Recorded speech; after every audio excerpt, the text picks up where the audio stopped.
Nah, jadi kita berusaha lihat soal prediction ya malam ini dengan data COVID yang tersedia. Kalau Bapak Ibu coba lihat sejarahnya ya waktu kita pandemi tahun 2020 ya. Bapak Ibu mungkin pernah melihat kurva prediction ya, terutama waktu baru mulai ya. Ada satu kurva yang sangat terkenal muncul di mana-mana, termasuk New York Times ya. Misalnya kalau Bapak Ibu taruh di Google aja COVID pandemic curve gitu ya. Ini kurva ini nih yang muncul dalam berbagai versi begitu ya. Ini juga muncul di New York Times misalnya ya. Dan Bapak Ibu lihat ada kurva yang merah ini kalau tanpa protective measures ya, jumlah kasusnya meledak sangat tinggi. Kalau pakai protective measures artinya misalnya negara melakukan lockdown, kita bisa tekan ininya apa jumlah kasusnya sehingga healthcare ya rumah sakit terutama kapasitasnya ini nggak jebol gitu ya. Dan kurva ini ya walaupun di awal tahun 2020 belum ada data apa-apa ya, kurva ini udah beredar karena tetap ada ahli-ahli eh, pandemi atau epidemi ya yang setiap kali ngeliatin data penularan penyakit ya yang tahu bahwa gelagatnya bakal seperti itu ya kalau kalau kita pandemi ya. Nah, terus eh kurva itu ya ngedrive kebijakan tuh. Jadi walaupun nggak ada data, belum bisa melakukan data science ya, semacam tendensi prediksi yang sangat rudimenter ya, sangat sederhana bisa ngedrive kebijakan. Dan untuk beberapa negara yang rasional gitu ya melakukan kebijakannya cukup berhasil ya. Nah, ini versi kurva itu yang terkenal itu ya flattening the curve ya. Istilahnya itu muncul di MIT Press. Kurvanya kayak gini ya secara sederhana, tapi ada versi kurva yang ini ya, flattening the curve ini.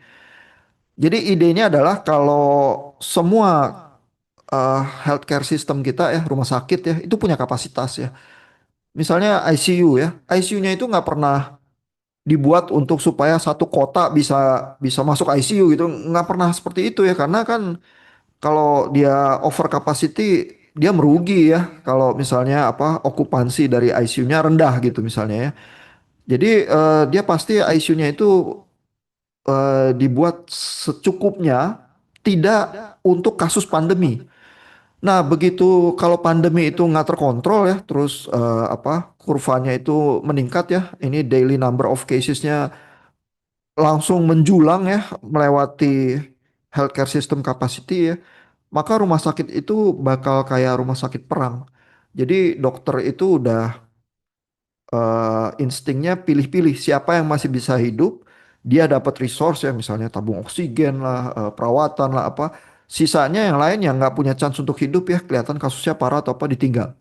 Karena toh nggak bakal cukup ya kapasitinya. Dan itu jadi kalau kita masuk ke dalam posisi yang semacam itu udah main tangan Tuhan begitu ya, karena kita tiba-tiba harus putusin siapa yang berhak hidup siapa yang nggak berhak hidup ya, dan itu udah langkah paksaan semua ya. Dan kejadian semacam itu berusaha dihindari ya, jadi walaupun ICU itu kapasitasnya nggak cukup, tapi kalau kita lockdown lalu ada measures ya. Nah, protective measuresnya ini juga waktu di awal pandemi sangat ribut didiskusikan karena kita juga nggak tahu ya virusnya menularnya seperti apa mekanismenya ya. Jadi apakah lockdown cukup ya?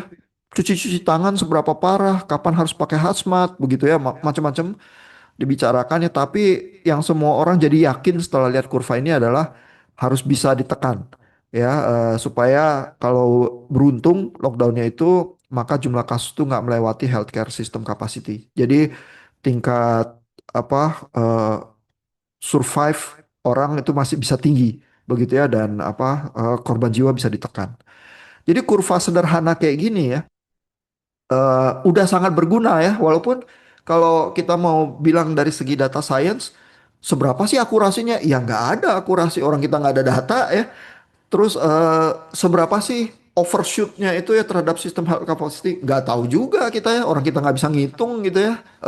Di awal itu Maret ya tahun 2020 belum ada yang tahu ya seberapa parah bakal dunia, terus seberapa lama ya, apakah beberapa bulan nanti udah reda ya, ngapain kita jadi terlalu paranoid gitu ya.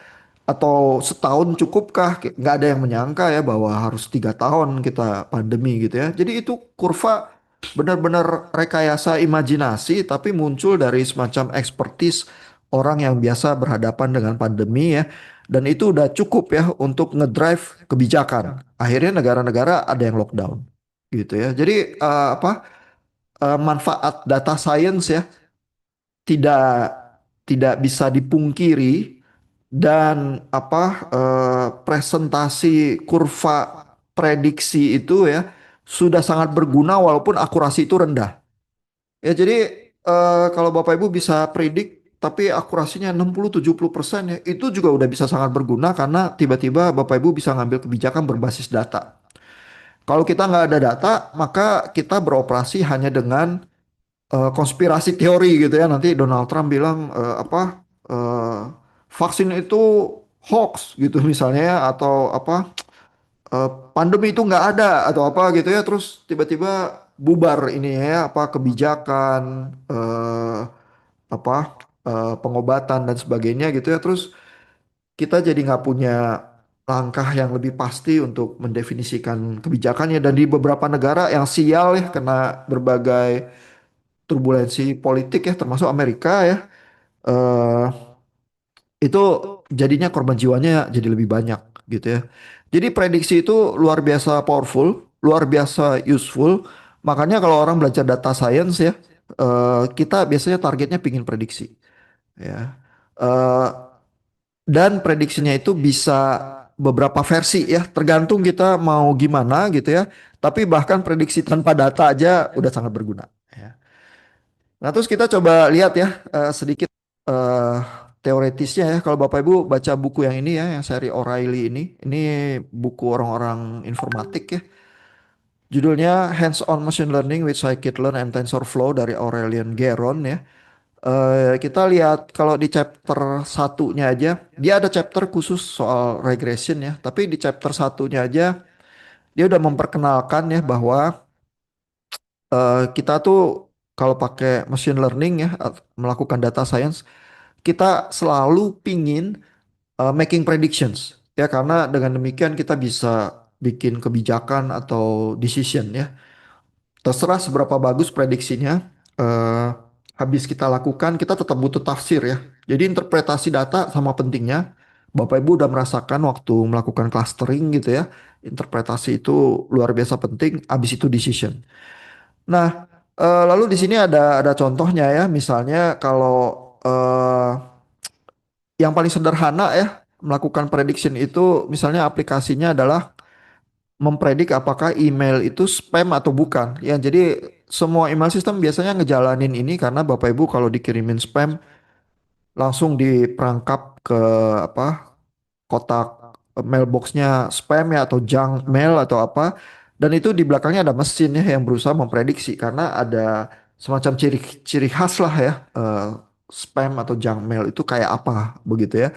Sehingga mesinnya itu harus melakukan prediksi dengan berbasis data-data training gitu ya. Nah itu biasanya mungkin pakai decision tree ya terus ada karakteristik-karakteristik email tertentu misalnya ngelempar link-link yang hoax jadi kalau penuh link, penuh attachment terus mungkin ada kata-kata khusus yang melakukan iklan atau apa gitu ya. Jadi kelihatan banget melakukan promosi ya atau ada fraud-fraud yang tipikal ya misalnya fraud yang banyak banget udah jadi klasik ya email fraud itu oh saya menerima warisan ya hubungi saya karena saya nggak tahu uangnya mau dikemanain kayak gitu-gitu ya nanti kalau dijawab disuruh transfer uang dulu ya untuk menembus warisannya atau apa udah langsung ketipu gitu ya. Nah itu kayak kayak gituan ada semacam ciri khasnya ya. Jadi kalau dikasih data training AI-nya bisa ngenalin terus masukin ke junk mail gitu ya. Tapi sesuatu prediksi yang berbasis data ya itu biasanya bentuknya kuantitatif semacam ini ya itu pakai regresi ya. Regresi itu basically kita misalnya kalau punya data ini ya yang dijadikan contoh di sini itu GDP per kapita sama life satisfaction ya. Jadi isunya adalah apakah kalau negara itu lebih lebih tinggi, lebih kaya, lebih tinggi penghasilannya dia lebih happy atau enggak gitu ya. Terus kita kok kayaknya lihat lihat semacam pola semacam ini ya, berarti kita bisa buat rumus matematikanya.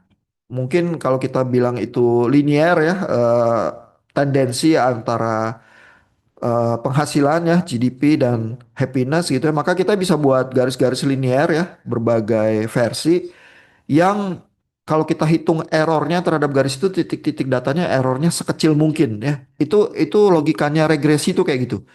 Ya sehingga kalau kita buat kita bisa hitung ya pakai metode regresinya. Ada rumusnya yang diturunkan dari setiap titik data ini kalau kita mau cost functionnya ya istilahnya cost function itu adalah estimasi error yang terjadi ya. Setiap titik ini kan ada jaraknya terhadap garis ini. Kalau kita tarik garisnya, lalu jarak titik ini terhadap garisnya itu kita anggap error, lalu minimum square errornya itu, error kuadratnya itu dari semua titik yang paling minimal, sembari kita geser-geser garisnya gitu ya. Kalau udah sampai yang minimal, berarti itu garis regresi kita yang paling baik secara linear untuk memprediksi begitu ya titik data kita ya. Biasanya orang kalau melakukan regresi bilangnya hati-hati bilangnya adalah GDP per kapita misalnya dalam kasus ini yang memprediksi happiness ya atau life satisfaction. Dia nggak akan bilang bahwa GDP per kapita itu mempengaruhi life satisfaction karena kalau mempengaruhi ya maka percobaannya itu harus eksperimental gitu. Misalnya eh, kalau hipotesisnya uang mempengaruhi happiness ya, maka uang orang itu harus sekali dikumpulin, dikasih uang gitu ya. Terus jumlah uangnya atau apa dicatat, terus abis itu dia suruh ngisi survei seberapa happy dia ya, terus ada kurva itu sehingga ada percobaan yang lebih spesifik ya. Oh, orang kalau dikasih 2.000 nggak happy, tapi mulai dikasih 50.000 ke atas happy gitu ya, dan tingkat happinessnya berapa gitu ya. Secara matematika bisa kita kuantifikasi ya. Dan kalau hasilnya muncul dari eksperimen semacam itu, mungkin baru bisa lebih ini ya, lebih keras dibilang bahwa oh pemberian uang dengan jumlah sekian menghasilkan happiness yang kadarnya sekian gitu ya dari garis regresinya gitu. Tapi sisanya kalau kita nggak melakukan eksperimen ya, kalau percobaan itu nggak eksperimental, cuman dari data analitis, kita bilangnya oh GDP per kapita bisa memprediksi happiness gitu ya, dan inilah garis prediksinya gitu ya. Ya, tentu kita bisa semacam membayangkan bahwa oh ini berarti memang jumlah income itu ada pengaruhnya ya terhadap life satisfaction, tapi secara scientific kita tuh nggak melakukan percobaan itu, kita cuma melakukan lihat pola datanya, jadi ini inferensi saja. Sehingga kalau kita dikasih negara dengan titik GDP tertentu, kita bisa memprediksi lah dia life satisfaction-nya berapa ya. Apakah itu benar atau salah? Tentu ada derajat akurasinya ya, ada minimum square error-nya ya terhadap garis prediksi kita, tapi kita bisa predik. Ya jadi saintis itu ngomongnya agak hati-hati gitu ya, nggak bombastis ya bahwa uang mempengaruhi kebahagiaan itu terlalu keras gitu ya. Nah, jadi regresi itu atau prediksi logikanya semacam itu ya. Terus di buku Geron ini ada terutama di awal ini ya ada beberapa eh, challenges ya, tantangan kalau kita melakukan prediksi lewat machine learning dengan data tertentu ya. Jadi kalau kita datanya kurang, insufficient quantity of training data, kita langsung menghadapi masalah ya. Kalau data kita cuma 20 gitu ya, terus kita bisa sih selalu bikin garis regresinya, tapi seberapa kuat itu memprediksi gitu ya. Jangan-jangan 20 data yang kita lihat itu nggak cukup ya, itu anomali aja gitu. Jadi biasanya mungkin kalau melakukan regresi orang butuh data itu 30 atau 50 atau lebih tinggi. Makin banyak titik data selalu makin baik ya. Tapi kalau ada outliers, ada data yang di luar, kayaknya kok dia beda banget sama data yang lain gitu ya, mencelat begitu, itu juga mungkin sumber masalah ya. Bisa kita hilangkan outliersnya, tapi siapa tahu itu juga menyimpan informasi, jadi kita nggak bisa anulir begitu aja juga dengan mudah. Itu kita harus judgement tuh mau ambil datanya atau enggak. Tapi kalau data itu kurang, kita langsung punya masalah ya. Nah, lalu di sini ada kotak diskusi ini cukup penting ya. Di sini dibilang ada unreasonable effectiveness of data. Ini maksudnya gimana? Ini maksudnya ya adalah kita metode melakukan predictionnya ya atau regresinya bisa macam-macam ya. Misalnya pakai metode naive Bayes gitu ya, itu apa pakai rumus probabilitas Bayes theorem biasa gitu, atau pakai perceptron, atau pakai Wino, atau memory base, atau macam-macam lah. Biasanya juga di paper-paper modern atau kayak skripsinya Gary Chandra, Bapak Ibu bisa lihat linear regression sama apa logistic regression sama random forest gitu misalnya ya. Jadi ada dua metode gitu. Nah, pertanyaannya adalah apakah ada algoritma ya atau metode yang performanya akurasinya lebih bagus daripada yang lain? Ada ya, jawabannya ada ya. Tapi eh, bukunya Geron itu bilang ya bahwa kalau data kita sangat banyak ya, terutama di zaman internet seperti sekarang dan istilahnya kita tuh punya big data gitu ya, maka perbedaan antara algoritma-algoritma ini jadi tidak signifikan lagi. Ya, jadi kalau kita datanya sangat banyak, udahlah pakai metode apa aja dan metode yang sederhana sekalipun kayak regresi gitu ya. Kalau udah jalan, terus udah dapat, kalau kita tingkatkan kompleksitas algoritmanya ya, ngitungnya lebih susah ya. Random forest itu misalnya lebih susah daripada regresi ya, karena random forest non-linear, bikin training, terus bikin decision tree ya, terus decision tree kita menghitung secara random misalnya banyak yang menghasilkan prediksi masing-masing terus kita rata-rata gitu ya. Itu komputasinya agak lebih repot daripada regresi linear. Dan kalau data kita banyak, mungkin saja ya random forest itu lebih bagus ya karena komputasinya lebih tinggi, tapi mungkin akurasinya nggak beda sangat jauh gitu. Ya kalau Bapak Ibu baca bukunya Gary ya mungkin beda beberapa persen aja ya. Kalau yang satu 74%, yang mungkin satu 71% atau apa gitu ya. Nah, masalahnya adalah apakah kita mau serepot itu untuk naik 2-3% aja ya, seberapa pentingnya itu 3% itu ya akurasi dari apa prediksi kita. Padahal kurva yang sangat terkenal waktu pandemi itu aja ya, flattening the curve itu tanpa data, tanpa akurasi yang gimana, karena orang datanya belum terkumpul juga gitu ya. Tapi udah sangat berguna untuk merumuskan kebijakan gitu ya, karena yang artikel yang di MIT Press itu tadi ya argue bahwa eh, flattening the curve itu aja nggak cukup ya. Jadi bahwa kalau pemerintah lockdown itu aja nggak cukup, pemerintah harus juga berusaha meningkatkan kapasitas rumah sakit, harus juga bikin semacam rumah perawatan COVID dan lain sebagainya ya. Makanya kita juga ada ya di Jakarta apa Wisma Atlet itu tiba-tiba jadi diubah fungsinya jadi tempat perawatan yang terkonsentrasi jadi bisa apa di dikumpulkan di sana begitu ya, terpisah dari orang-orang yang sehat begitu dan hal-hal semacam itu harus dilakukan ya kata artikel dari MIT Press itu. Tidak hanya lockdown begitu aja gitu ya, peningkatan kapasitas juga harus, lockdown aja nggak cukup gitu ya. Nah, jadi dengan kurva prediksi yang buruk aja kita bisa ya menghasilkan kebijakan, apalagi kalau datanya bagus, akurasinya tinggi. Cuman mengejar akurasi semata-mata itu permainan paper-paper tuh kalau Bapak Ibu pingin publikasi terus akurasi 90% gitu ya. Kesannya mentereng, tapi eh, mungkin nggak begitu banyak gunanya. Plus kalau akurasi itu 90% kita harus tiba-tiba jadi sangat berhati-hati ya bahwa jangan-jangan itu prediksinya salah ya. Kok bisa setinggi itu akurasinya? Karena bisa jadi kita tuh datanya bocor. Ya, kita berusaha memprediksi misalnya variabel di sumbu X terhadap sumbu Y, tapi variabel sumbu Y itu sebagian ditentukan oleh sumbu X ya. Jadi kita tuh berusaha memprediksi X ke Y, tapi X ke Y itu mirip-mirip gitu variabelnya. Nah, itu bahaya dan tidak heran kalau akurasinya bisa 90% gitu ya.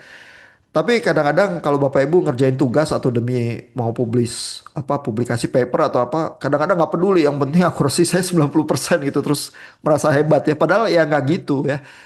Prediksi itu biasanya baru ada gunanya kalau menghasilkan insights yang mendorong kebijakan Dan akurasi itu bukan satu-satunya ya. Bahkan mungkin nggak penting-penting amat begitu ya.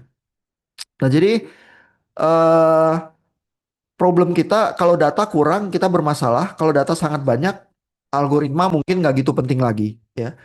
Terus data kita juga kalau data kita buruk ya, poor quality of data kita juga ada masalah gitu ya. Lalu ada masalah yang lain ya yang kadang-kadang orang juga nggak aware ya. Ada hal yang disebut dengan overfitting. Ini juga orang harus hati-hati ya. Karena misalnya kita punya ini gambarannya titik-titik data seperti ini ya. Katakanlah waktu kita fitting ya, kita anggap garis regresinya itu bukan cuma linear, bukan cuma garis lurus ya, bisa regresi polinomial juga bisa ya. Tapi saking kita pingin akurasinya tinggi ya, data training kita ini kita paksa supaya garisnya itu sedekat mungkin ke data training kita. Jadi semua lika-liku data itu seolah-olah di track down oleh kurva prediksi kita itu ya. Tapi kan ini data training kita ya. Jadi biasanya prakteknya kalau kita melakukan prediksi dari 100% data training kita itu kita pecah dua. 80% kita buat training atau 70%. Sisanya 30% atau 20% kita buat testing. Jadi abis modelnya di training, dia baru disuguhin data yang dia nggak pernah lihat, terus kita lihat lagi akurasinya. Kalau waktu di training itu dia akurasinya 90% gitu ya, wow menakjubkan. Tapi ternyata waktu dia lihat data yang dia nggak pernah lihat itu dia payah banget akurasinya, berarti dia overfitting. Overfitting itu artinya dia jago kandang ya, dia mendekati titik data itu dipaksa akurasinya sangat tinggi dan itu bisa secara matematik kalau kita mau errornya kita paksa rendah dengan membuat garis regresi polinomial kita itu dibetot sejadi-jadinya ya supaya dekat ke titik-titik itu. Tapi akibatnya apa waktu dia dikasih tes data akurasinya jeblok gitu ya. Itu tendensinya overfitting itu.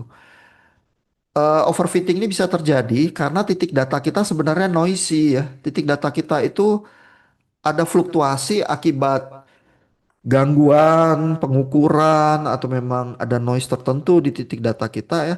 Terus kalau kita paksa garis prediksi kita sangat dekat ya kepada titik data kita, sebenarnya kita mendekati noise-nya gitu ya. Jadi makanya akurasi tinggi itu nothing gitu. Jadi Bapak Ibu nanti kalau buat project ya jangan terus bangga atau senang kalau akurasi 90% itu bahaya.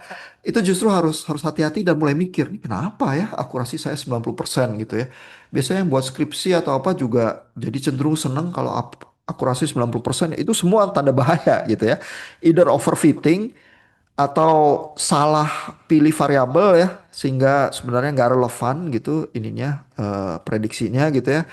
Dan kalau kita sampai begitu ya hasil prediksi kita, jangan-jangan insights-nya untuk ngedrive kebijakan itu juga salah jadinya.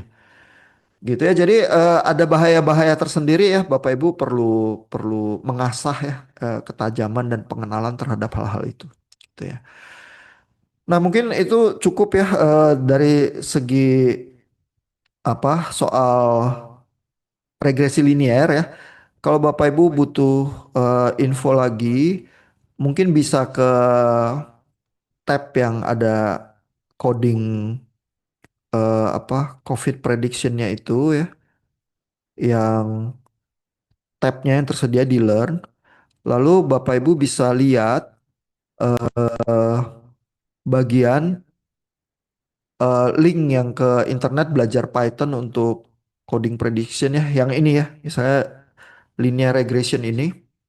Di situ ada penjelasannya dan ada contoh codingannya juga ya. Jadi kalau mau bisa ditiru bisa di sini ya. Terus di sini juga kelihatan ini ada ilustrasinya juga. Jadi ada titik data, terus ada garis linear ya. Kalau kita bilang prediksi kita garisnya linear karena itu teori yang paling sederhana ya bahwa sumbu X ini mempengaruhi sumbu Y. Pengaruhnya bagaimana ya? Prediksinya linear gitu ya. Ini yang paling sederhana. Terus kita kalau melakukan regresi ini kita membuat errornya ini yang paling kecil gitu ya. Kita minimalisasi begitu ya lewat perhitungan linear regression kita. Nah ini teorinya bisa dibaca di sini. Lalu kalau skripsinya Gary Chandra yang dia pakai itu logistic regression. Karena ini problemnya si Gary itu khusus ya. Yang dia mau lakukan adalah dia mau meramal bukan berapa IPK mahasiswanya, tapi dia mau meramal semacam probabilitas apakah mahasiswa itu kena DO atau enggak gitu misalnya. Berarti yang dia mau ramal ya spesifik, formulasi ramalannya adalah misalnya apakah IPK si mahasiswa di tahun pertama itu lebih besar dari dua atau lebih kecil dari dua. Jadi pertanyaannya itu ya tidak gitu ya, hasil prediksinya bukan berapa angka IPK-nya terus diregresi linier gitu ya. Jadi untuk persoalan yang khusus macam itu ya, eh, namanya bukan linear regression tapi logistic regression. Lalu yang terjadi adalah ada fungsi yang semacam ini yang disebutnya fungsi sigmoid untuk memetakan hasil prediksi regresinya menjadi nol atau satu. Gitu. Jadi kelihatan di kurva ini sumbu X ini ya misalnya menghasilkan angka dengan kuantifikasi tertentu ya. Misalnya IPK atau berapa kan IPK bisa linear ya, 2,3, 2,5 dan sebagainya. Tapi si Gary tuh cuman mau tahu dia di atas dua atau di bawah dua. Jadi satu atau nol gitu ya. Maka si IPK-nya ini di mapping ke kurva sigmoid ini. Lalu kalau melewati threshold tertentu ya, katakanlah 0,5 kita anggap sebagai batas. Di sebelah kanannya kita anggap satu, di sebelah kirinya kita anggap nol gitu ya. Jadi kalau satu, oh benar mahasiswanya IPK-nya di bawah dua. Kalau itu yang diincar hipotesisnya gitu ya. Kalau nol berarti dia di atas dua ya. Sehingga mahasiswa yang IPK di bawah dua itu dia eh, terancam DO dini gitu ya. Dia bisa dikasih bantuan gitu ya. Terus di skripsinya Gary, dia juga ada variannya berusaha meramalkan apakah IPK itu di atas tiga atau di bawah tiga ya untuk memprediksi apakah ini mahasiswa yang berprestasi ya, biasanya IPK di atas tiga atau yang biasa-biasa saja di bawah tiga gitu ya. Eh, nah, kalau Bapak Ibu baca lebih detail ya, eh, skripsinya Gary Chandra itu juga menjelaskan berbagai metrik ya. Bukan cuman akurasi gitu aja ya. Jadi ada yang disebut dengan precision, lalu apa? Selain akurasi ya, karena eh, Bapak Ibu kalau melakukan prediksi dengan logistic regression semacam itu ya, Bapak Ibu akan mendapatkan false positif dan false negatif juga. Jadi ada misalnya mahasiswa yang Bapak Ibu ramalkan itu kena DO dini, tapi ternyata dia enggak ya, akhirnya dia lolos dari DO dini.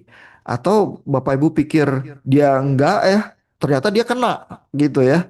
Jadi ada ini sama buat teman-teman yang dari biologi sama kayak ini ya testing COVID gitu ya. Atau testing apapun ya kalau kita uji uji lab gitu ya. Jadi ada bagian yang true negatif, kita ramalkan dia negatif, ternyata beneran negatif. Ada yang true positif juga, kita ramal dia positif, ternyata beneran positif. Tapi ada yang false positif, ya kita kita ramal dia predicted value-nya positif, tapi ternyata salah. Ada yang false negatif. Ya jadi dan ini kalau kita mau tingkatkan salah satu ya, kadang-kadang yang false positif atau false negatifnya itu memburuk gitu. Jadi kita nggak bisa paksa akurasi kita true negatif dan true positifnya sangat tinggi karena nanti ada eksesnya terhadap yang false positif atau false negatif. Gitu. Jadi ada nilai toleransi tertentu lah yang kita bisa eh, apa kita rasa testing itu atau prediksi itu cukup baik gitu ya. Jadi kita harus bergerak dengan misalnya akurasi ya ini adalah jumlah true positif tambah true negatif terhadap total gitu ya. Jadi berapa yang nggak meleset gitu. Itu secara umum kita sebut akurasi. Tapi ada recall ya. Recall ini adalah true positif terhadap total actual positif ya. Jadi yang kita beneran prediksi positif terus terhadap total yang positif karena kita ada yang miss ya, ada yang true positif sama false negatif, berapa banyak yang kita miss gitu ya. Jadi ini ada parameter yang lain recall ya. Terus ada precision, ini ada definisinya lain lagi ya, true positif dibanding yang total predicted positif. Jadi yang kita pikir kita prediksi positif, sebenarnya yang beneran positif seberapa gitu ya. Ini ada persentasenya lagi gitu ya. Dan apa? eh, Kurva-kurva itu saling tergantung satu sama lain sehingga kita nggak bisa meningkatkan yang satu tanpa memperburuk yang lain seringnya. Begitu, jadi kita harus ambil decision threshold kita dengan satu kompromi tertentu gitu ya.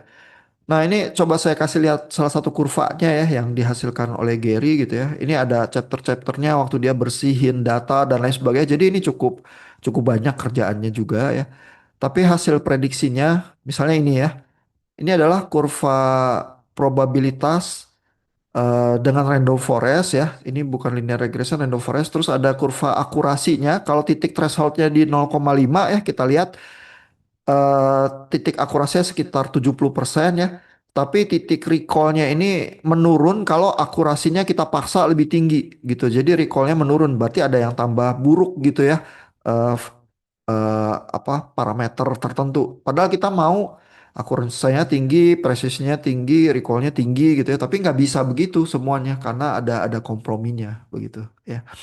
Nah, untuk detailnya Bapak Ibu bisa bisa baca lagi ya skripsinya Gary atau dengarkan recording yang dari tahun lalu yang lebih detail bicara skripsinya Gary.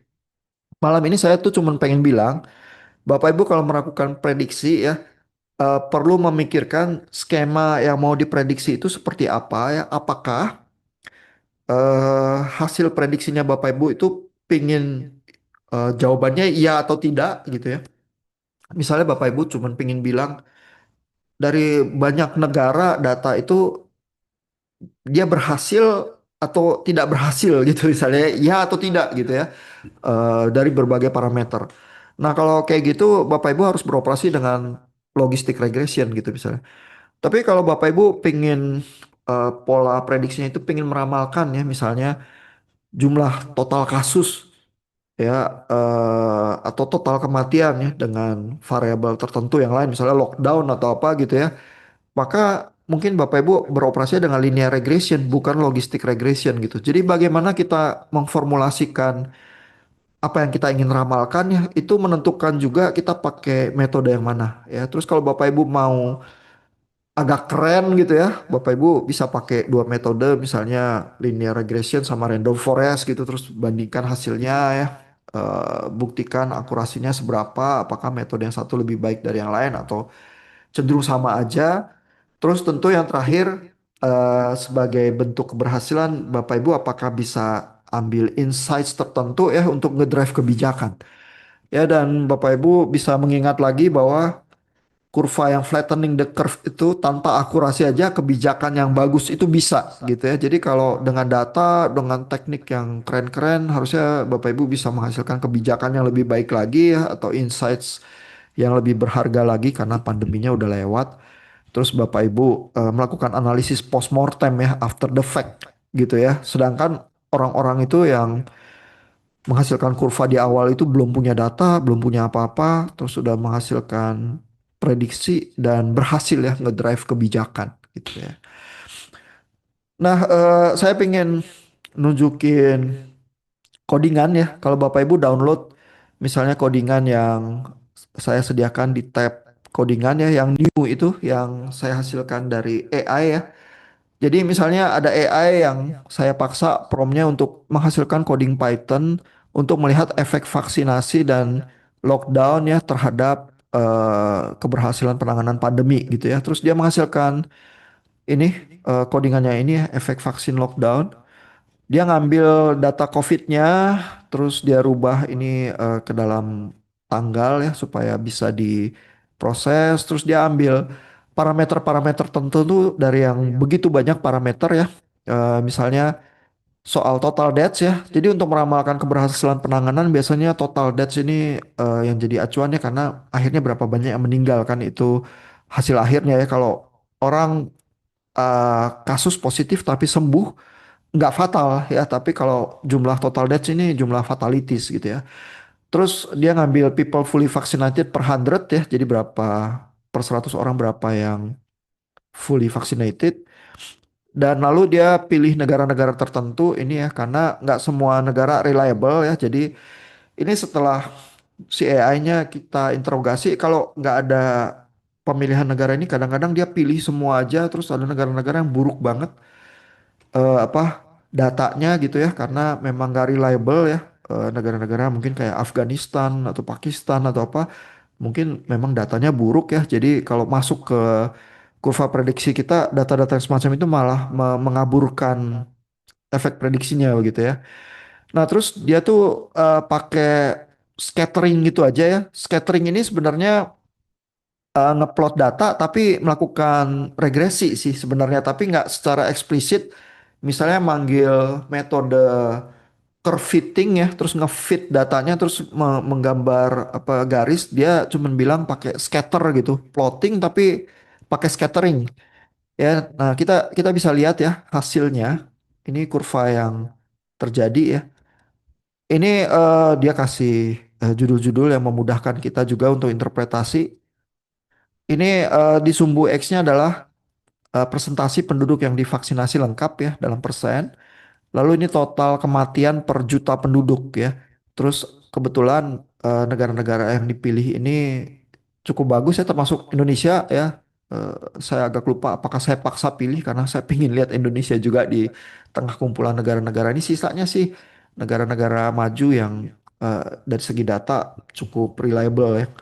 Nah, kalau Bapak Ibu lihat garis prediksinya ya, pertanyaan kita yang sederhana adalah apakah vaksinasi itu memprediksi total kematian? Jadi dengan kata lain, kalau persentase vaksinasinya tinggi, apakah total kematiannya turun? Ya, kita lihat dari kalau kita jujur lihat pakai mata gitu aja, ya, kurva kita agak scatter ya, dan garis ini ya garis regresinya sebenarnya nggak begitu jelas trennya terhadap titik data kita. Ini kelihatan ada data-data yang errornya gede kok terhadap garisnya, misalnya Brasil ya.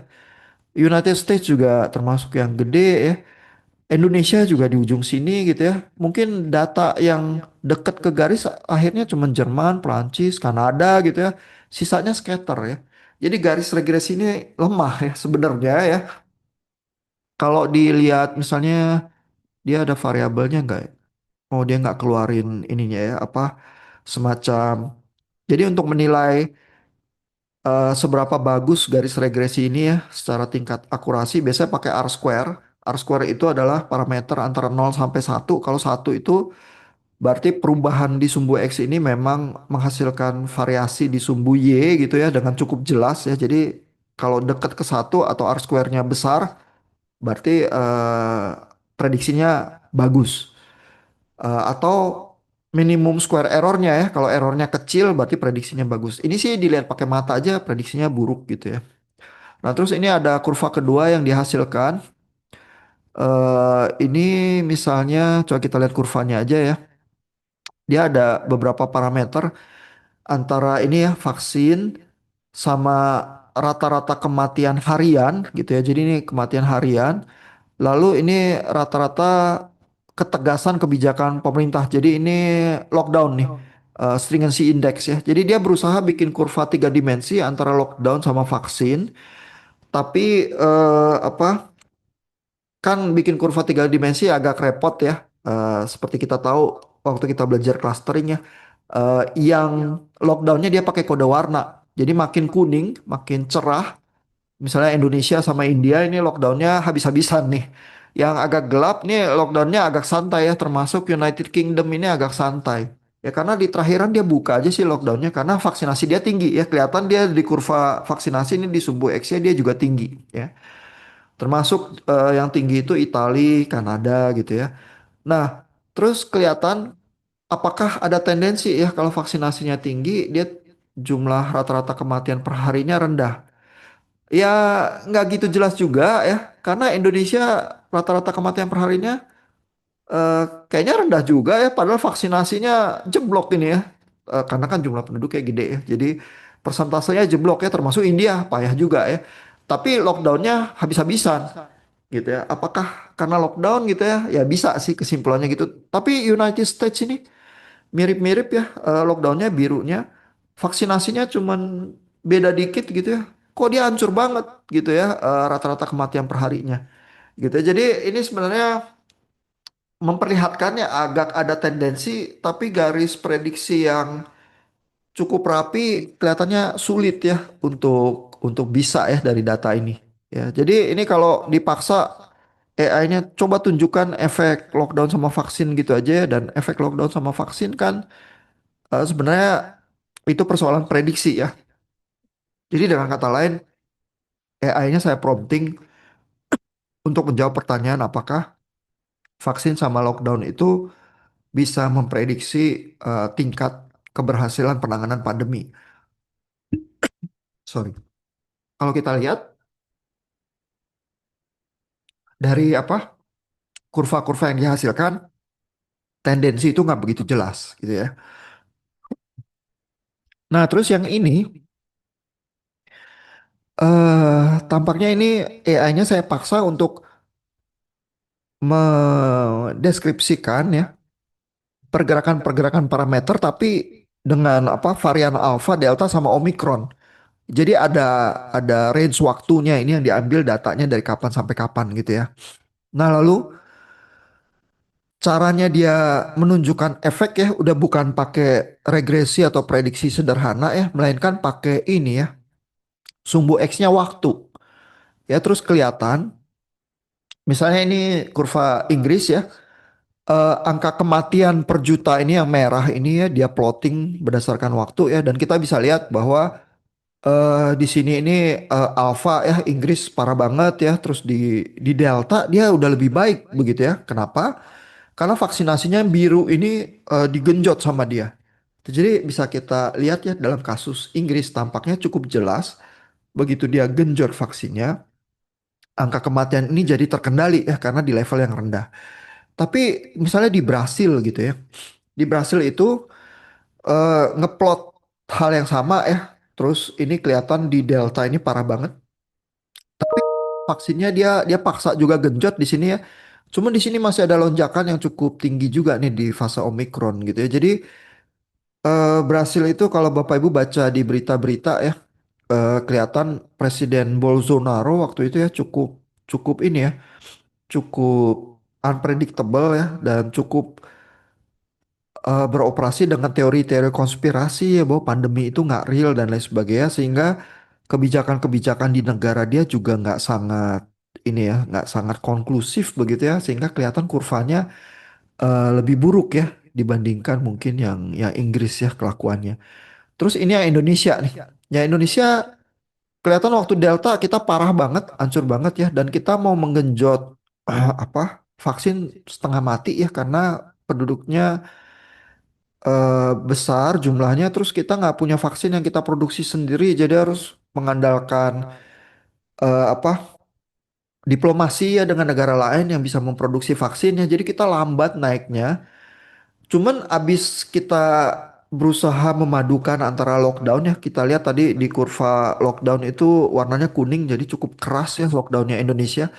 Terus ditambah vaksinasi itu cukup serius juga gitu ya. Kita nggak ada sampai kelompok-kelompok yang sangat anti vaksin, menolak vaksin karena teori konspirasi apa dan atau keagamaan ya, sentimen-sentimen semacam itu kita cenderung nggak ada.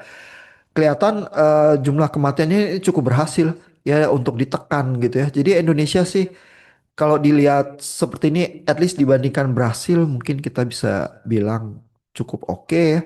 Kalau Inggris ini negara kaya nih ya, apa ya oke lah kalau dia memang bisa, apalagi dia punya AstraZeneca ya vaksinnya punya sendiri dan sebagainya gitu ya. Kalau dia lebih bagus dari Indonesia ya oke lah juga gitu ya. Nah tapi ini kan apa kurva yang semacam ini bergerak terhadap waktu dan butuh semacam interpretasi yang lebih serius ya, bukan garis regresi gitu aja ya, bahwa sumbu X memprediksi sumbu Y dengan tingkat akurasi tertentu yang simpel terus kita bisa baca gitu. Ya jadi kelihatan AI aja agak kesulitan ya menunjukkan tendensi prediksi tertentu ya. Saya pengen nunjukin ini ya eh codingan yang satu lagi ya. Yang satu lagi AI-nya secara eksplisit saya bilang pakai metode regresi ya, dan apa berarti AI-nya udah diprompting dengan lebih spesifik lagi melakukan prediksi yang pakai regresi gitu ya. Dan terus untuk menunjukkan insights tentang kebijakan negara dalam penanganan pandemi gitulah ya. Nah, terus dia buat codingan yang ini ya. Codingannya ini kalau Bapak Ibu baca komentarnya ya, apa semacam apa manual codingnya kelihatan di sini tertulis ganti World dengan Indonesia jika Anda ingin fokus pada Indonesia gitu ya. Ini saya pasang United Kingdom supaya Bapak Ibu lihat kurva Inggris.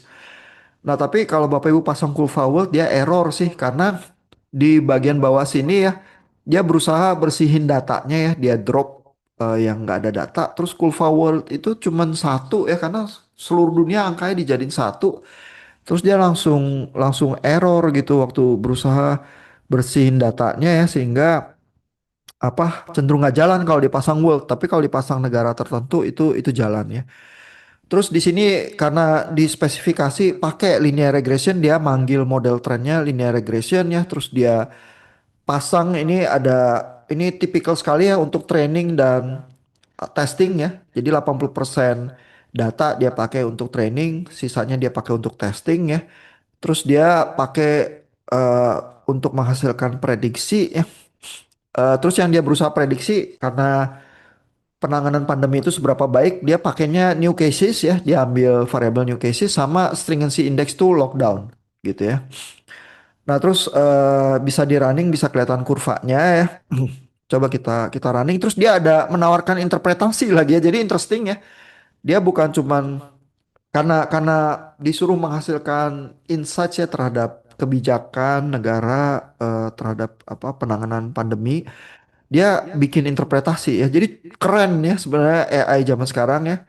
Terutama mungkin karena fenomena pandemi itu diketahui umum, jadi dia bisa interpretasi dari berbagai data berita di internet ya karena ini kejadian menimpa seluruh dunia gitu ya.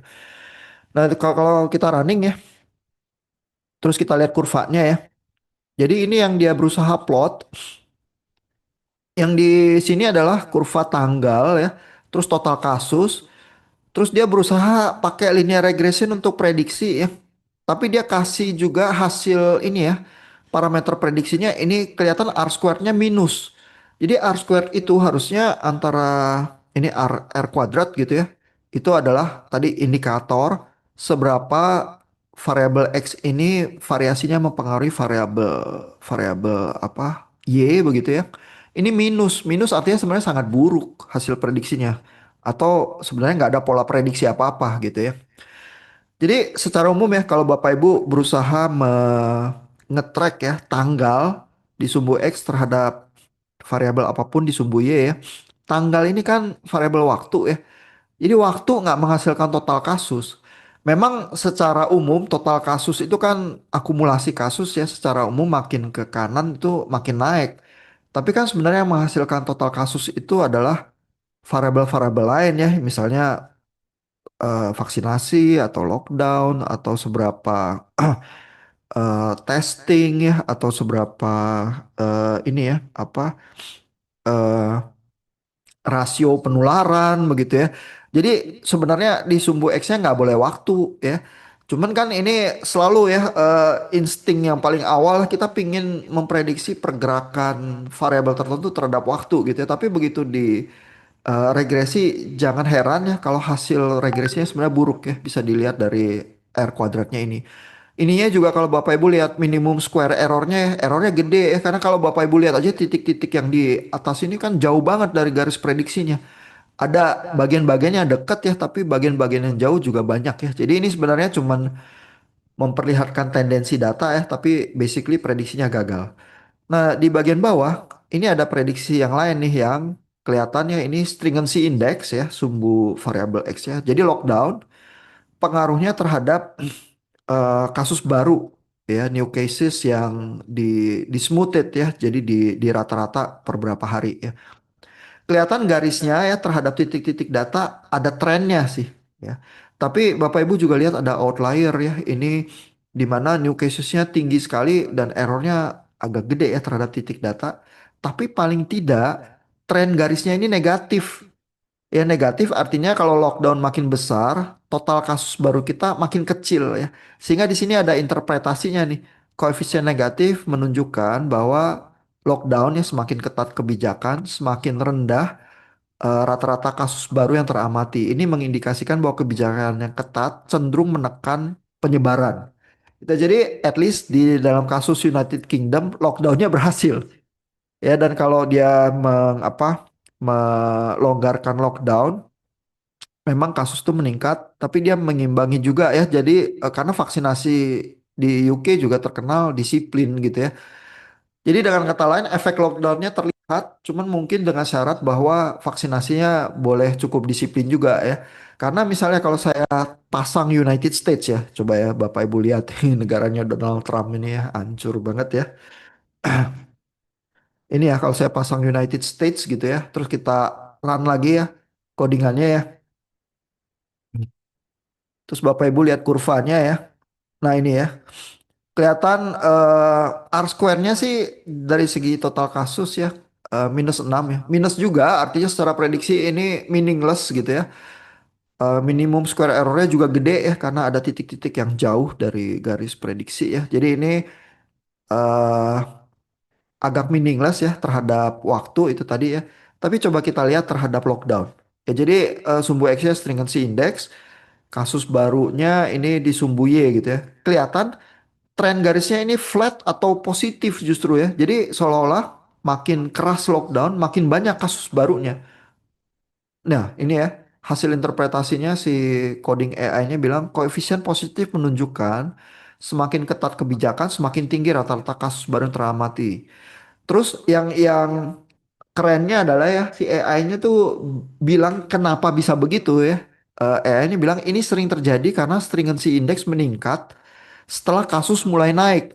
Ya jadi bukan kesimpulannya itu bukan lockdown mengakibatkan kasus ya, melainkan lockdown itu terjadi karena udah begitu kasus naik, pemerintah itu jadi takut terus menerapkan lockdown. Ya, jadi sebenarnya kasusnya yang mempengaruhi lockdown, bukan lockdownnya yang mempengaruhi kasus gitu. Jadi dari segi interpretasinya, eh, si AI-nya menyediakan juga interpretasi yang lebih tepat ya kalau koefisiennya positif ya.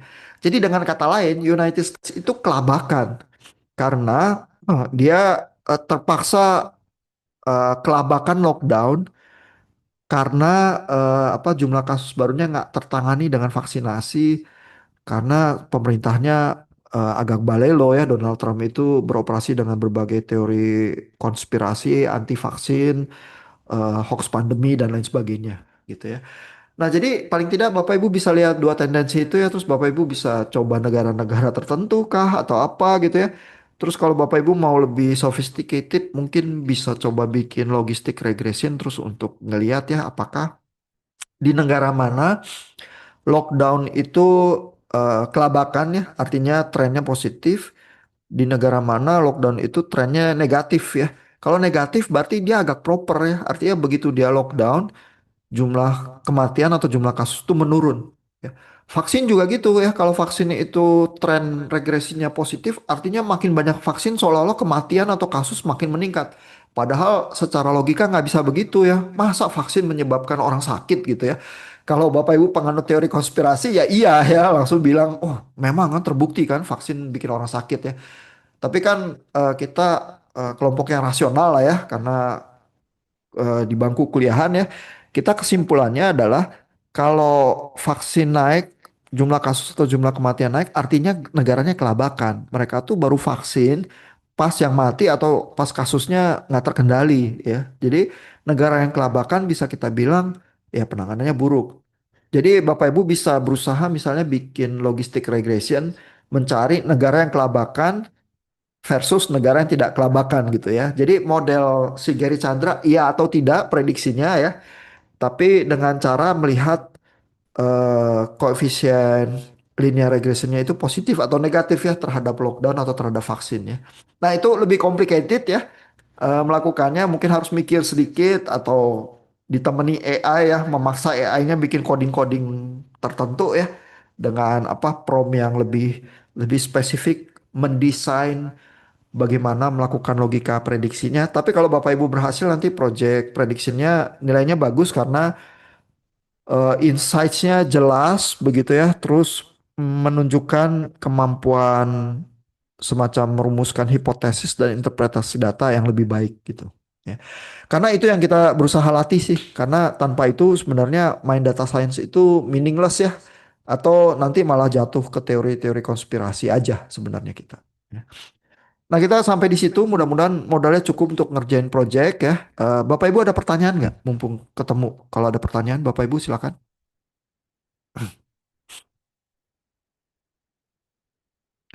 Kalau nggak ada kita berarti sampai di sini. Buat Bapak Ibu yang belum ngerjain feedback, mohon dikerjain. Buat Bapak Ibu yang masih pingin posting question hunt supaya merebut nilai, silakan juga digencarkan kelompoknya ya untuk posting. Terus habis itu Bapak Ibu beberapa minggu ke depan ini sampai UAS punya kesempatan untuk berembuk sama kelompoknya gimana mendekati project predictionnya gitu ya, pakai contoh-contoh, pakai berbagai materi yang ada di Learn, belajar, terus ini ya berusaha merumuskan projectnya supaya menang. Kalau Bapak Ibu butuh tanya jawab ya atau yang lebih spesifik bisa di grup WA ya atau Japri kalau perlu ngobrol yang lebih intens gitu ya kita bisa ketemu Zoom atau ketemu onsite di kelas ya. Thank you Bapak Ibu, selamat malam, selamat istirahat.